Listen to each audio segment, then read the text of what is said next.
Robbie loves people. Robbie loves agriculture. He enjoys life.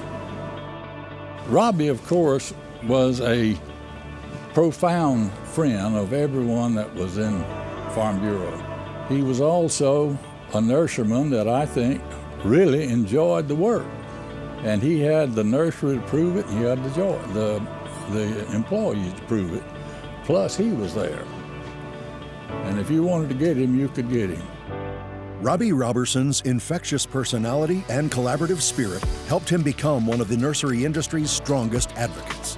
While Robbie grew up in Alabama family farming, his true calling came in Apopka, Florida, where he was working as a young ag teacher heavily involved in the JCs. The first foliage festival was in 1965, and the JCs put that on. Our first date was right after the foliage festival that first year. My sister ended up getting us together. And after that, we really didn't have a date. We were just involved in whatever the JCs were doing. Through that, I really got to know the people in the nursery industry, and at some point, one of the growers asked me to go to work for him and offered me an opportunity to buy into his facility and if we could work together. And so I ended up working for him. Everything that was going on in the nursery industry in the 70s, if it was cutting edge, it had Oakdale's fingerprint on it somewhere. Robbie Roberson was there working side by side Jack Christmas, the owner of Oakdale, in changing the way the industry, nursery industry in particular, looked at things, whether it be the buildings they used, their production practices. He went to work for Jack Christmas at Oakdale Nursery, and he was with him for several years, and during that time they built greenhouses with the idea of selling them to a blue chip company, and they sold them to Weyerhaeuser. After the sale to Weyerhaeuser, Robbie left Oakdale Nursery to start Trantrex Foliage, an 80,000 square foot nursery operation in Zellwood that he and a friend ran together. After acquiring a second 100,000 square foot location, Robbie and his friend parted ways, with Robbie keeping the larger facility, renaming it Foliage Factory 2. By the 1980s, the nursery industry was feeling the impact of overregulation. Encouraged by his old friend Jack Christmas, Robbie started a lifelong journey in agricultural advocacy. I realized that he was a man that knew how to navigate political waters, how he brought people together. Our industry, we had friends that were disagreeing on issues as to how to market ourselves. And Robbie was one of those guys that just brought everybody to the table and helped make things work. My wife and I walked into the Central Florida Fairgrounds, and Robbie was standing there, wanted to know if I was Bobby Beagles, and I said, yes, I was. He says, we have made recommendation for you to come on our board of directors. Are you interested? I said, not really. He looked at me kind of funny, and he says, well, we would like to have you. Robbie says, now we're not putting you on the board because you raise cows. We're putting you on the board because you know politicians. And I says, oh, okay. So I've been there ever since. Robbie served as treasurer, president, and chairman of the PAC and legislative committees during his 20 years with the Orange County Farm Bureau. A founding board member of the Florida Foliage Association, which later merged with the FNGLA, Robbie served as vice president of the Florida Foliage Association and president of the Florida Foliage Foundation, in addition to chairing Florida Foliage Foundation educational seminars. He was the intelligence behind a lot of committees that knew how to go about interesting other people that he needed into doing the things that were necessary. For example, Conserve 2. He knew exactly what needed to be done, and he, along with other people, were able to put just the right factors together to make it work, and he did. One of the things was this experiment station. Robbie is largely responsible for this.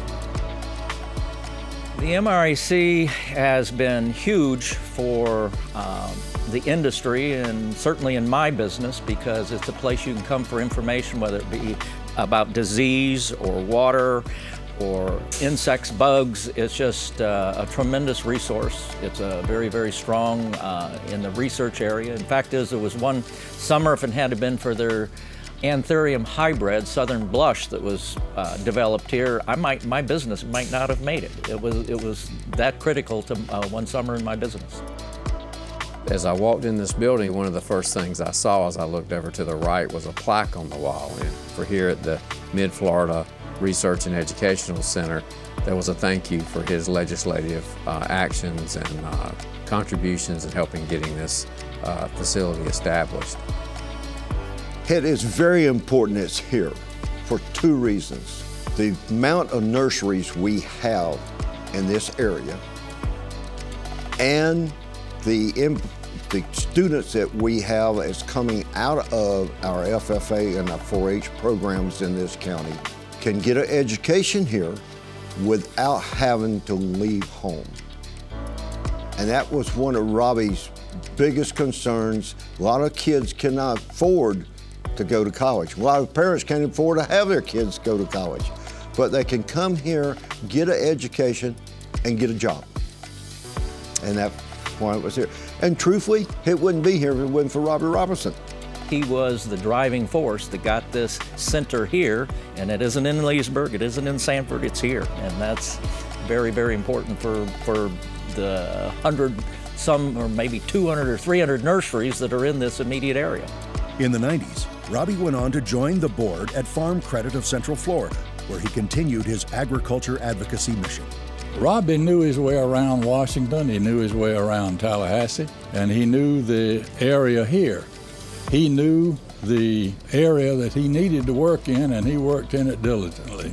I've watched Robbie for years work in Tallahassee, work locally with growers.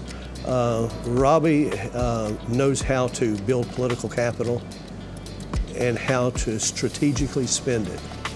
That's important. And he's mastered that, and as such has had a lot of success. As time went by, he continued his service to the industry, working in numerous roles with UF-IFAS, the FNGLA PAC Committee, and the Apopka Rotary.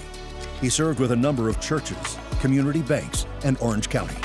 The one constant in everything was Robbie's can-do attitude, strong character, love of working with people, and relaxed demeanor. When Robbie first started serving on the board, several of the board members used to always look under the boardroom table to make sure Robbie had socks on. And they reminded him that Farm Credit was a professional organization and we had a dress code, and to make sure Robbie had socks on. But most of the time he did not at the beginning of his Farm Credit career. But that's what I liked about Robbie, really liked. He was a very relaxed, professional leader.